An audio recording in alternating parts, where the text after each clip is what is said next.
Who's ready for Christmas yet? Any takers? A couple of people. Before I get started, I have a question for you. How can you tell that Santa Claus is real? You can always sense his presence. Get it? No, I'm just kidding. So yes, we're here. This is actually our fourth week of Advent. And could you believe it went by just like this? It feels like it's been 4 weeks. So yes, the Advent is that 4-week season where we go into preparation and anticipation for Christmas, which normally is to celebrate the birth of Jesus Christ.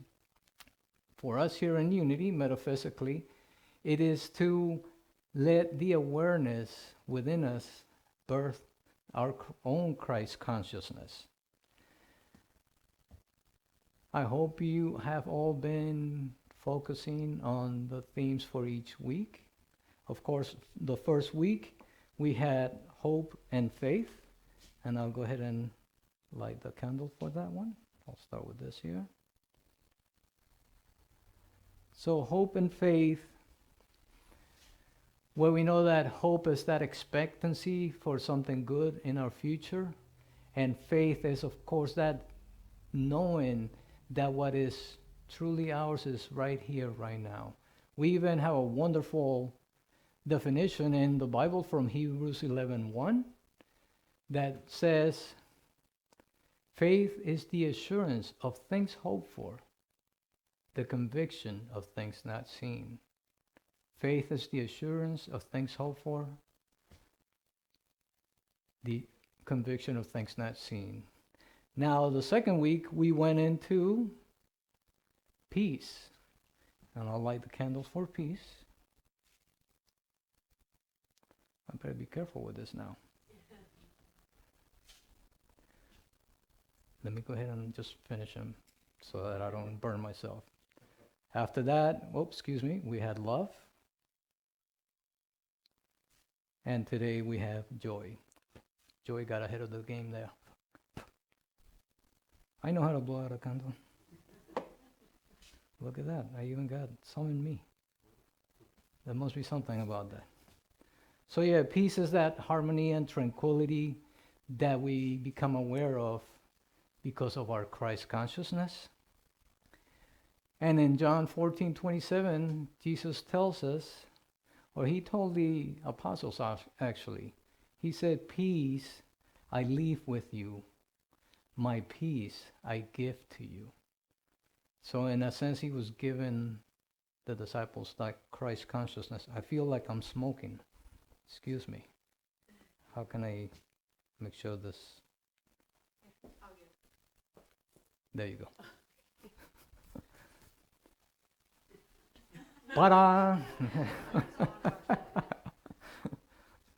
So yeah, now this is going to bother me here, seeing this here. Okay. Yes. Yeah, wax on, wax off. So yes, he said to the disciples, peace I leave with you, my peace I give to you. And then last week we had love. And these definitions I'm giving you are from Charles Fillmore, from his Revealing Word, which is a book that he had for definitions, metaphysical definitions for different words. He actually originally had the Metaphysical Bible Dictionary, and then his Revealing Word came after, a smaller book with other words that were not necessarily from the Bible, but things that we use. So that's where that comes from. So love is the pure essence of being, he says, that binds together the whole human family. Now, I found recently, what's his name? Father Sean O'Leary, who is a Catholic mystic. And he has a nice take on what Jesus said in John 14:6, where Jesus says, I am the way and the truth and the light. Father Sean O'Leary says that love is the way, love is the truth, and love is the light. So all we need, as the song says, all we need is love, right? And that brings us to today, the fourth Sunday of Advent. And this is, of course, about joy. And the revealing word says that joy is the happiness of God expressed through his perfect idea, meaning us. We are God's perfect idea. So joy is that happiness that God is expressing through us. He goes on to say that joy and gladness are strength-giving, especially if the mind is fixed on things of the Spirit. So that's the trick. If you focus in on the Spirit, then we will have that joy and gladness. Now, a way for us to understand the joy about the birth of Christ and Christmas comes when Mary, after being pregnant, she goes to visit her cousin Elizabeth. And we read in Luke 1:39-44. In those days, Mary set out and went with haste to a Judean town and in the hill country, where she entered the house of Zechariah and greeted Elizabeth. When Elizabeth heard Mary's greeting, the child leaped in her womb. And Elizabeth was filled with the Holy Spirit and exclaimed with a loud cry, "Blessed are you among women, and blessed is the fruit of your womb. And why has this happened to me, that the mother of my Lord comes to me? For as soon as I heard the sound of your greeting, the child in my womb leaped for joy." This is telling us that, if you're not sure, Elizabeth was pregnant with John, who we came to know as John the Baptist, who basically preceded Jesus. So if we look at what John the Baptist, his metaphysical meaning is, Charles Fillmore tells us that John represents the natural man, the physical man. He goes on to say that the intellectual perception of truth by the natural man, which is John the Baptist, is not the true light, which is the Christ, but bears witness to the light and prepares the way for its dawning in consciousness. So John the Baptist came here. He was the forerunner of Jesus Christ. If you remember, he went on saying, "I baptize with water, but Jesus will baptize you with fire and the Holy Spirit." John also said of Jesus, and this we get from John 3:30. He said, "He must increase, but I must decrease." And this means that the intellectual concept of things must be set aside so that the Holy Spirit can come through us. Now, yes, the intellect is to prepare the way for the spiritual consciousness, meaning our Christ. And I'll give you the meaning, the metaphysical meaning for Jesus then. Jesus metaphysically is, and I know you know this, the I am. He's the I am identity that is part of us. And yes, Jesus came to awaken us to the possibilities of our true nature. I have I want an affirmation, and I'll say it, and I would like you to say it with me after.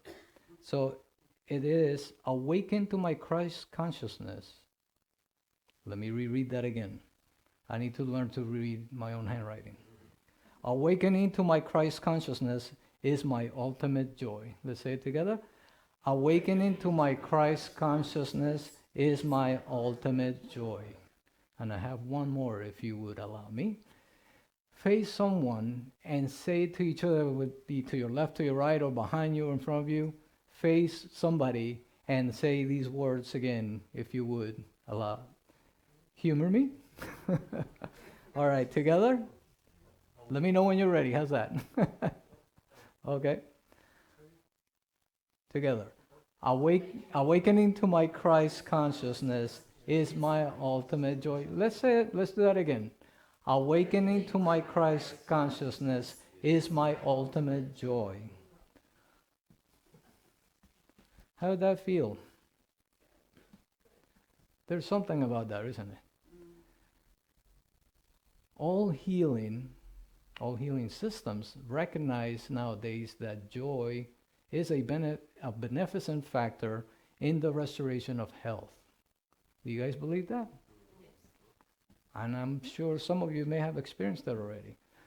Joy can strengthen your immune system, can lower your blood pressure, and it can reduce your risk of any heart disease. And joy can also, believe it or not, help you think more creatively. Joy can also help you bounce back from emotions that were not the best for you. So yes, it can improve your emotional well-being. And you guessed it, it also helps with having positive relationships. You guys believe that? Yes. I hope so. Yes. I think that's why we're all here, right? We want to have some kind of relationship with others. So joy can help you develop a better mindset to help you deal with difficult situations as well. Joy can help fight stress and pain. Now, laughter, which is often associated with joy, can reduce physical pain and relax muscles. Speaking of laughter, I got myself a Microsoft Advent calendar. If you open up too many windows at once, they all shut for no apparent reason. One last one. What happens if Santa Claus comes down the chimney while the fire is lit? Crisp Kringle.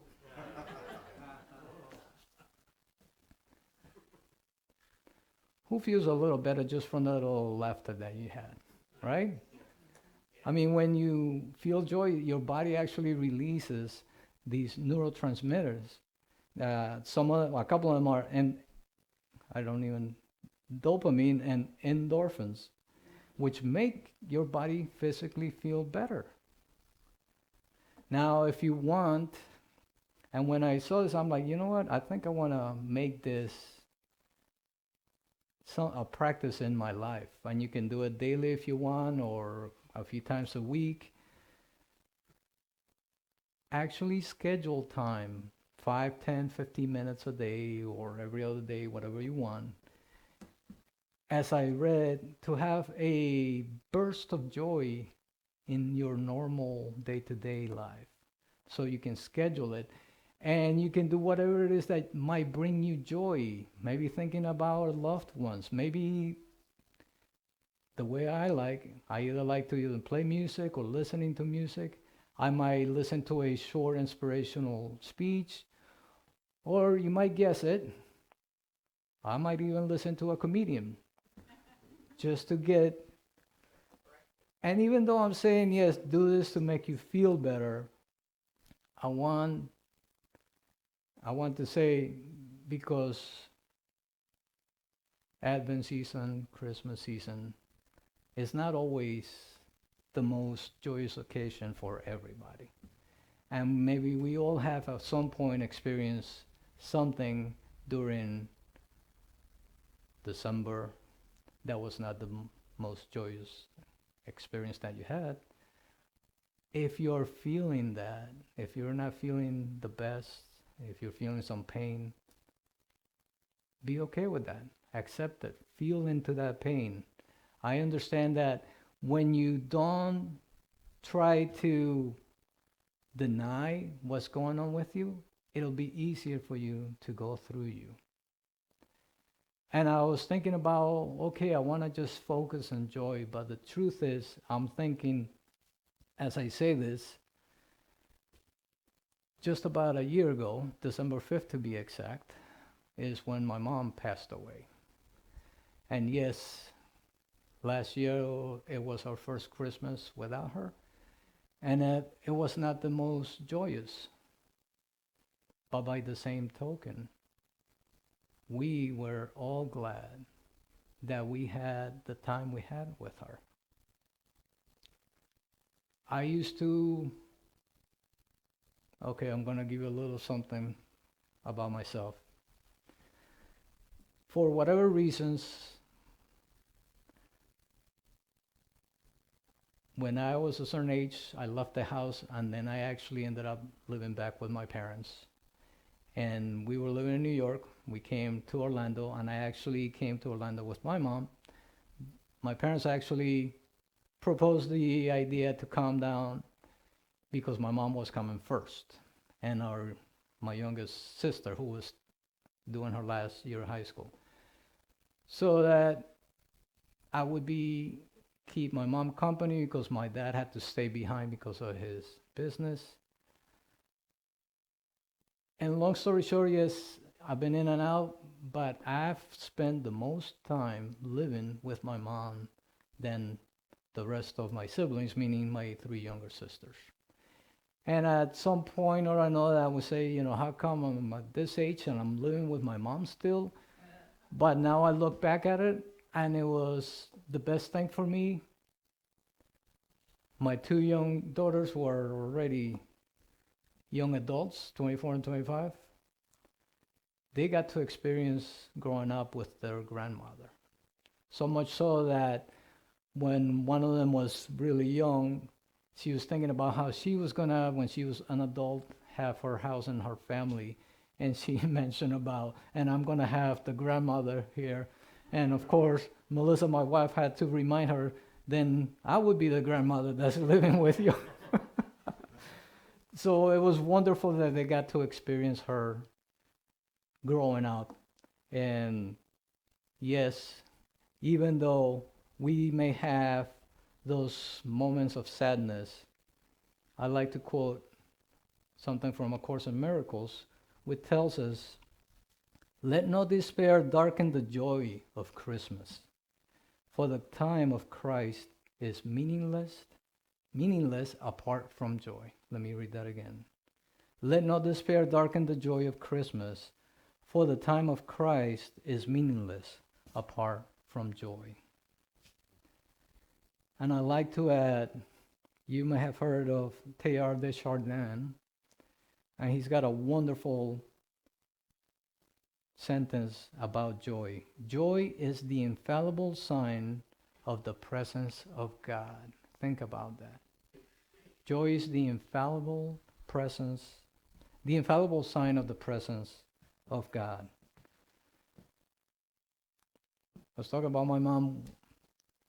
Along these lines, as a parent, does a parent, when they're going to have birth a young one, a little one, are they worried about the extra mouth to feed or the things they might have to do to change? No, they worry about the joy that that little one is going to bring to the family. At least that's what I have experienced. And I'm sure, I hope all of us have, the ones that are parents, of course.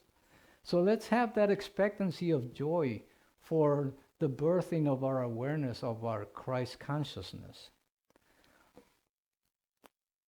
I came up with a acronym for joy, and I gotta give one of my sisters credit. She's the one that said, "Why don't you make joy an acronym?" I'm like, "Oh, that's a great idea." So here's the acronym. JOY, right? Just open yourself. Now, that may not seem like much, but let's add to it. Just open yourself to hope, to faith, to peace, to love, to joy.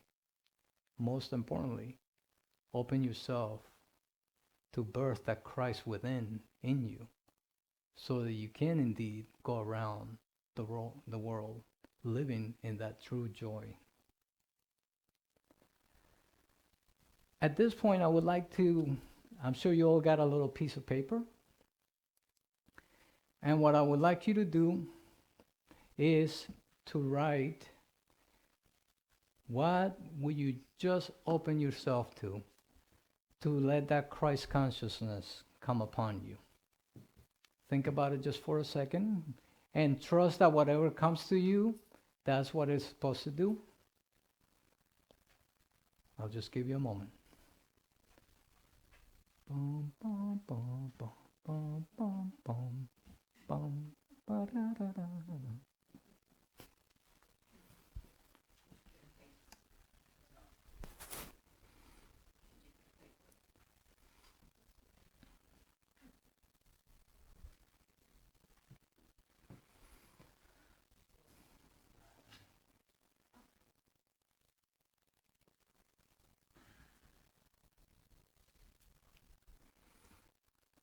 I want you to consider what you wrote, and I would like you to hold on to that thought for the rest of the Advent season. So I would say for the rest of this year and maybe into the new year. Consider what will you just open yourself to live that Christ consciousness. I can tell you for myself, my being here in front of you as a Unity minister was not necessarily planned. What I did was to follow my joy. At first, I thought it was about becoming a musician, but because I was not too much into being up front. Maybe that's the reason why I shifted from being a musician to going into the technical aspect of it and becoming an audio engineer, something like what we have in the back that he's helping me with the microphone and everything. So yes, it wasn't that I said, I'm gonna follow my joy because I wanna get up in front of people and talk whatever I had to. I had no plans of this, but I followed my joy, and that joy went from being a musician to actually realizing that my true joy was following my spiritual journey. And yes, one thing led to another. I started reading books from Eckhart Tolle, Dwayne Dyer, Miriam Williamson, which that's how I found A Course in Miracles. And of course, I found Unity. Before you knew it, I was in ministerial school. Even though I was not very keen on being in front of people and being the one that people were looking at, I'd rather be back there, that nobody's looking at me. I'm just looking at everybody's back. Nobody has to see me. But it was one of those things that as I went through my steps of following my joy, following my passion, one thing led to another. And even though a couple or 3 times that it came to me that I needed to go into ministry, I kept denying it. But thankfully, because I was working on myself, I knew that I had to follow through on it. And it's interesting, when you follow through on something, things start to kind of come for you, manifest, doors open. I remember that my first thought was, yes, I need to go into ministerial school, but how in the world am I going to do it? As I like to say, I was a full-time dad, a full-time husband, and I already had a full-time job. And now I was going to have a full-time school. And at the time, I thought I would have to actually leave Orlando and go to the village. Because at the time, you had to go for at least 2 years and actually live there. But thankfully, things were changing. Plus, at the time already, we had one of the schools was the Unity Urban Ministerial School, and they were doing everything online except what they call LNOs, or licensing and ordinations, where you go twice a year to get interviewed to make sure that you're on the right path. And through this, I started getting better. I started becoming a little more confident. I even went to Toastmasters to learn to speak better, to feel a little more confident. And yes, from time to time, I might have a little jitters, but I've learned that those jitters are actually a good thing because it keeps you honest. And if anything, to be here, to be a spiritual leader of sorts, I think honesty goes a long way. So I lost my place here. I got excited here. So yeah, when I have become aware of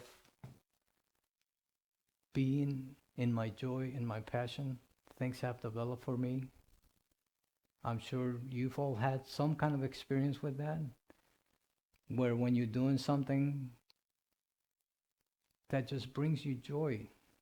For one thing, time flies, doesn't it? Whether it be playing music, whether it be knitting, whatever it may be. I actually think that part of the reason why I also met my wife is because I had come to a place where I was completely content with being myself. And I remember that day thinking, I am feeling this joy of just being me. That day, I wanted to go dance because I hadn't danced Latin music in a while, salsa to be exact. And there was a Latin night one night. I went there, and just so happened she was there. She was here in a TESOL conference from out of town.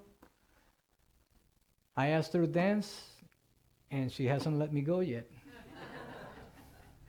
So yes, this Advent season then, keep preparing yourselves for the birthing of your Christ consciousness. Keep focusing on that expectancy of the hope. Know and have faith that what's yours is yours right here, right now. And yes, experience that peace that comes from your Christ consciousness. And let love be your way. Let love be your truth. Let love be your light. And be overcome with that joy that your Christ consciousness is always guiding you in everything that you have to do and everything that you have to be. Follow your joy, follow your passion. As Jesus tells us in Matthew 6:33, seek first God's kingdom and his righteousness, and all other things will be yours as well. And last but not least, maybe remember my acronym for joy, J-O-Y. Just open yourself to let that Christ presence be birthed in you. Thank you.